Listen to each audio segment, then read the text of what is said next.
ನಮ್ಮ ಸನಾತನ ಧರ್ಮವು ಶಾಶ್ವತವಾದ ಧರ್ಮ, ಎಲ್ಲ ಜೀವಿಗಳ ಕಲ್ಯಾಣಕ್ಕಾಗಿ ಬೋಧಿಸುತ್ತದೆ.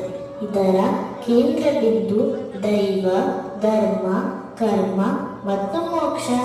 ಅದರಲ್ಲಿಯೇ ವಿಶೇಷವಾದವು ದ್ವಾದಶ ಜ್ಯೋತಿರ್ಲಿಂಗಗಳು, ಶಿವನ ಶಕ್ತಿಯ ಬೆಳಕಿನ ಸ್ವರೂಪ.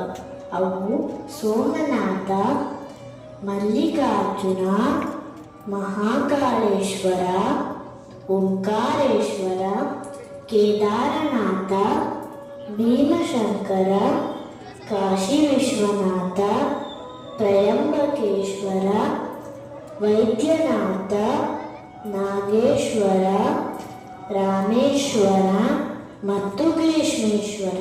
ಈ ದ್ವಾದಶ ಜ್ಯೋತಿರ್ಲಿಂಗಗಳು ಭಾರತ ಭೂಮಿಯ ದೈವಿ ಚೈತನ್ಯವನ್ನು ಹರಡುತ್ತವೆ.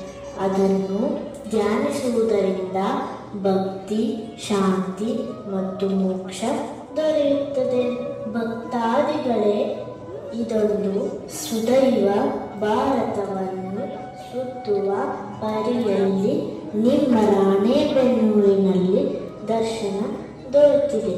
ನನ್ನ ಚತುರ್ಥಿಯ ಶುಭಾಶಯಗಳು. ವಿರಾಟ್ ಹಿಂದೂ ಮಹಾಸಭಾ ಸಮಿತಿಯವರಿಗೆ ನಿಮ್ಮ ಪ್ರೀತಿಯ ಗಣೇಶನ ಆಶೀರ್ವಾದಗಳು.